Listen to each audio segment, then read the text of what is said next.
जम्मू कश्मीर से ताल्लुक रखने वाले 11,500 आज़मीन इस साल जो है वो हज करने के लिए जाने वाले हैं। आपको बता दें कि तमाम तर उन सब लोगों के लिए एक इंपॉर्टेंट इंफॉर्मेशन, एक जरूरी इतला जिनको इस साल जो है वो हज करने के लिए जाना है। मैं आपको बता दूं कि इस साल अगर हम देखें तो यह बताया जाता है कि 11,500 आज़मीन इस साल जम्मू कश्मीर से ताल्लुक रखने वाले हैं जिनको हज करने के लिए जो है वो जाना है। मैं आपको बता दूं कि अब अगर हम पूरे मुल्क हिंदुस्तान की बात करें तो यह बताया जाता है कि पूरे मुल्क हिंदुस्तान से 1,38,761 लोग जो है वो हज परफॉर्म करने के लिए जो है वो जाने वाले हैं। मैं आपको बता दूं कि जब किसी शख्स को बुलावा आता है तो उसके बाद वहां पर ना रुपये चलते हैं, ना पैसे चलते हैं, ना किसी और शख्स का बुलावा चलता है। जब अल्लाह का बुलावा आता है तो उसके बाद अगर हम देखें तो एक गरीब शख्स जिसके पास कोई पैसा नहीं होगा वो भी जो है वो हज करने के लिए जो है वो जाता है। अल्लाह पाक का अगर चाहे तो अगर हम दुआ करेंगे तो शायद आने वाले वक्त में हमें भी जो है वो वहां का बुलावा आए और हम भी जो है वो वहां जा सकते हैं, मदीना मुनव्वरा जो है वो जा सकते हैं। मैं आपको बता दूं कि जिस तरीके से खबर सामने निकल कर आ रही है, ये बताया जाता है कि 21 मई 2023 से ये सिलसिला जो है वो शुरू होगा। यानी कि मुल्क हिंदुस्तान की अगर हम बात करें तो 21 मई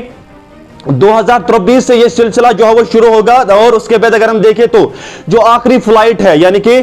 22 जून 2023 तक ये सिलसिला जो है वो जारी रहेगा। ये मैं मुल्क हिंदुस्तान की जो है वो बात कर रहा हूं। और उसके बाद अगर हम देखें तो वापसी फ्लाइट के हवाले से अगर हम बात करें तो वापस ये बताया जाता है कि 3 जुलाई से जो है वो वहां से वापसी शुरू होगी और उसके बाद अगर हम देखें तो 2 अगस्त तक जो है वो वापसी कंटिन्यू रहेगी। 3 जुलाई से लेकर 2 अगस्त तक जो है ये सिलसिला जारी रहेगा। और अगर हम देखिए तो जम्मू कश्मीर लद्दाख की अगर हम बात करें तो यह बताया जाता है कि 21 मई से जो है ये सिलसिला शुरू होगा, तकरीबन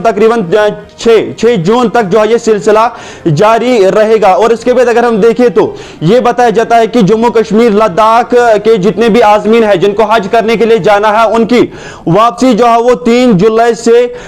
2 अगस्त तक जो है वो जारी रहेगी। यानी कि 3 जुलाई से 2 अगस्त तक उनकी वापसी जो है वो कंटिन्यू रहेगी। ये मैं आपको बता दूं कि इसके साथ साथ अगर हम देखें तो हज एग्जीक्यूटिव ऑफिसर जो है अब्दुल सलाम मीर उनकी जानिब से यह बताया गया है कि 1,320 लोग ऐसे हैं जो 70 साल की उम्र से ज्यादा है जिनको हज करने के लिए जो है वो जाना है। और इसके साथ साथ अगर हम देखें तो एक बड़ी खबर यह भी बताई जाती है, जिस तरीके से आप सभी लोग इस बात से बखूबी वाकिफ हैं कि इससे पहले क्या हुआ करता था कि जब एक लड़की जो है वो हज करने के लिए जाती थी उसके साथ उसका महरम यानी कि उसका हस्बैंड या फिर कोई मर्द जो है वो जरूरी होता था। लेकिन इस साल अगर हम देखें तो एक बड़ा बयान जो है वो सोशल मीडिया पर जो है वो चल रहा था जिसमें यह बताया जाता था कि अब जो है वो एक खातून बिना महरम के जो है वो हज करने के लिए जा सकते। और इसके साथ साथ आपको मैं ये बता दूं कि अब्दुल सलाम मीर की जानिब से यह बताया गया है कि तकरीबन 132 खातूनें ऐसी है जिनको हज करने के लिए जाना है विदाउट महरम, यानी कि महरम के बगैर जिनको हज करने के लिए जो है वो जाना है। ये एक बड़ी खबर तमाम तर जम्मू कश्मीर या फिर लद्दाख के अंदर रहने वाले लोगों के लिए है, क्योंकि मैं आपको बता दूं कि अब अगर हम देखें तो हज का सिलसिला बड़े पैमाने पर जो है वो जारी है। इस वक्त अगर हम देखें तो बड़े पैमाने पर इस हवाले से चर्चाएं हो रही हैं। और इसके साथ साथ आपको बता दूं कि ये एक बड़ी खबर है तमाम तर उन सब लोगों के लिए। ये एक छोटी सी पेशकश कश्मीर क्राउन के श्रीनगर स्टूडियो से आप तक पहुंचाने की कोशिश की। आप देखते रहे कश्मीर क्राउन मेरे यानी वाजिद नजीर के साथ।